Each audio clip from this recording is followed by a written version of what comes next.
Good morning, everybody. Welcome to First 10, a short version podcast talking all things Pittsburgh sports. Today is Thursday, September 5th. I'm your host, Jason Mackey, of course. And, well, going to get into some Pirates stuff right away. I don't know how we don't talk about this. You've seen the clip by now, I'm sure. And let's also not forget, last night was a no-hitter, a combined no-hitter, but still, we're not talking about it. And obviously the Pirates were getting no-hit. They weren't doing the no-hitting. But surely you've seen the clip on social media by now. Shelton sort of snapping on our Noah Hiles over a question about Rowdy Tellez. And I want to try to have a fair discussion about this. I understand a lot about Shelton. Obviously, Noah is a coworker and a friend and a good person and someone who took over in this position. And we've had a lot of honest conversation. So I'm going to try to offer where I come down on all of this and what I think about the entire thing. So let's start with the question.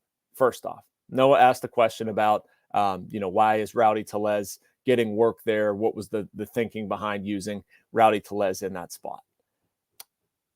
I get asking the question to a point, but what are the answers going to be? Like, you ask that question and you know that, Shelton's not going to respond with he's working on his slider. Oh, well, we needed to get in work. We're building up his pitch count. Like, it's an 11-0 game. And you're going to try to preserve arms. You don't have an off day, whatever. But like, that's one side of it. The other side of it is you're there. You're holding powers that be who make these decisions accountable. You're doing your job by asking. People, meaning the Post-Gazette, are paying for you to be there and ask the question. Shelton doesn't have to like it. He can just say, it's a lopsided game. We're trying to preserve our arms. And then we're talking about none of this. And so that goes to the other side, Derek Shelton's reaction. And what does that tell you? Again, one side of it, I have no problem with the manager biting a reporter's head off. If it was me, if it's Noah, if it's Andrew Destin, if it's anybody there, if you're agitated, tell us. I think that's great. I'm all for people showing emotion if they're upset. If one thing, having sat in Noah's seat for a number of years, that I wish Derek Shelton would do more or would have done more, show some emotion, get mad, rip my head off. I don't care. I think a lot of people maybe think that reporters like get sad or upset. Like, no, that's what we're there for. We don't really have an ego or think about how it affects us. I know the only thing that I generally ask or, sort of think about in my head, if you're going to, crap on me, can you at least do it in an articulate way? So like it makes for good copy. That's what we're looking for. So anyway, that's one side of it. And then with Shelton doing that, again, he's allowed to say and act however he wants. I encourage him to be honest and convey emotion and all that stuff. But like, now that's out there. That happened. Shelton tries very hard to sort of keep, maybe you'd call it fans. I just think the general world, like, he doesn't want them seeing a lot inside of maybe what he's thinking, inside of what he's feeling, inside of how the Pirates are operating. It was a neat window into how things are going right now. And I think you can maybe look at Shelton, the Pirates, a lot of what's happened with this team and think that like they got it under control. They're acting, they're fine. They're going to pull out of this or whatever. At least that's the aura they convey sometimes. I don't think anybody on the outside would agree with that. I'm just explaining sort of what I observe. There's a lot of confidence that they have it figured out. And again, I'm just saying what I see and what they give off. What Shelton said last night, what he did bucks that. Obviously, he's showing that there's, by flipping out about not flipping out, but by having the reaction that he did over a question about Rowdy Tellez, he's giving us a window into how frustrated he is, the team is, how this is not okay, and nor should it be.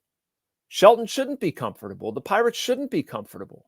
This is unacceptable. This is a whole bunch of underachieving for a roster that not only has owner Bob Nutting said that they want more, wire to wire. They want more wins. They want to be more competitive. Now this group is going to have to play better than it has over this recent little while just to get back to 76 wins. And I don't know how you look at that at the end of the season and say that that's good enough. We've had this discussion before, but at the center of a lot of this, and justifiably so, I'm not saying that he shouldn't be, is Derek Shelton. Year 5 of his tenure. you would expect a lot more from the Pirates. I think that's a fair idea. You know, Ben Cherington likes to say a lot that the rebuild started in January 2021, that they needed time to observe, that COVID set them back, there was no minor league season, that really the guts of what they're doing started in January 2021. Fans don't care. Fans don't care. Bob Nutting waited, in my opinion, too long to change regimes the first time. Like, they were stale in between, not knowing what they were doing. Think about that 2019 season, 4-24. I mean, that had just it totally rotted, right? Like, it got to the point of being rotten. They knew they had to make a change. Easily could have made that change 1 or 2 years prior. And so you can't add another year on top of that, at least in the minds of fans, where you're saying, well, we can't quite put competitive baseball out there just yet. Yeah, well, that's the expectation. And now here we are 5 years after 2019. You know, the Pirates are not finishing well. You're looking at a lot of things that's happening with them, with young players and pitching with Domingo Germán. That's a separate topic. I don't know what they're doing there, and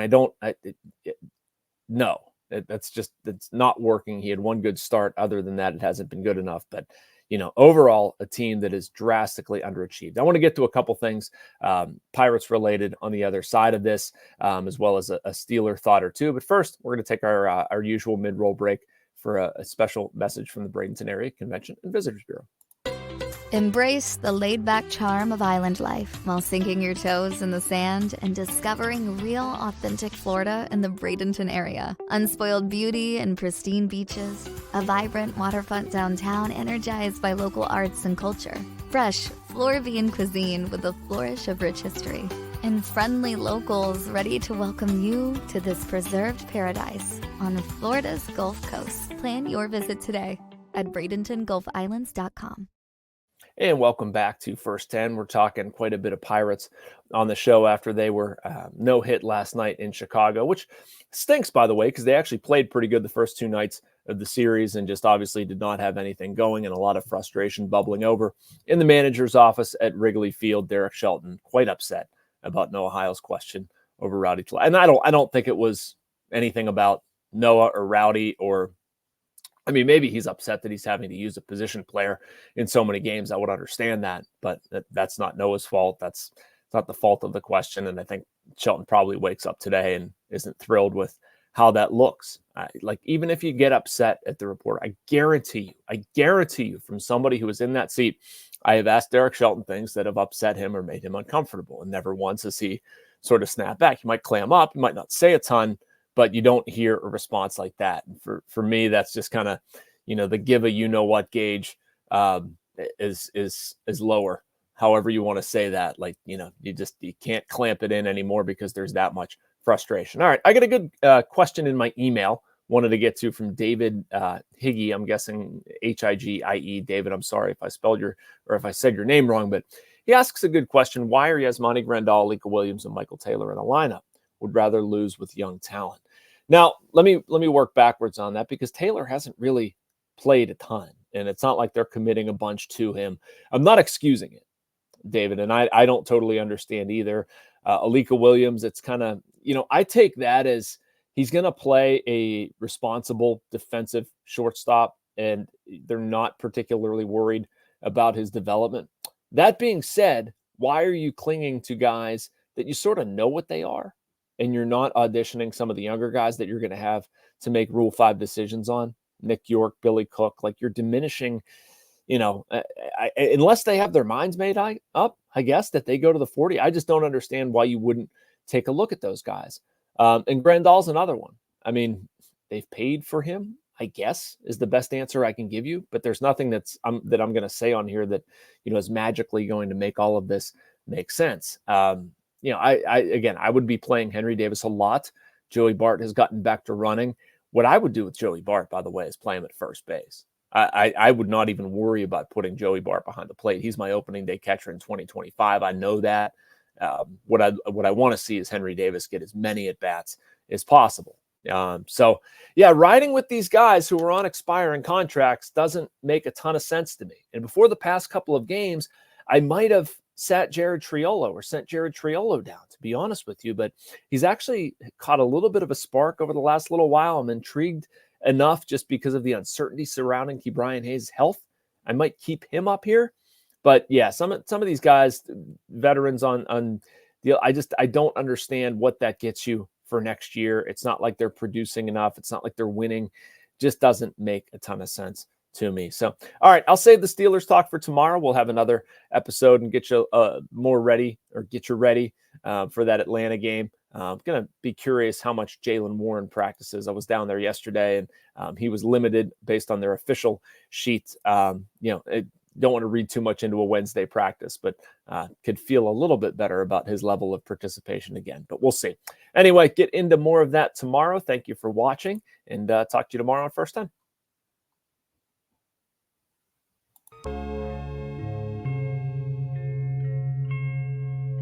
Thank you for checking out this content from Post-Gazette Sports. If you watch this video on YouTube, please like the video and subscribe to our channel. For all of the sports coverage the Post-Gazette has to offer, visit post-gazette.com.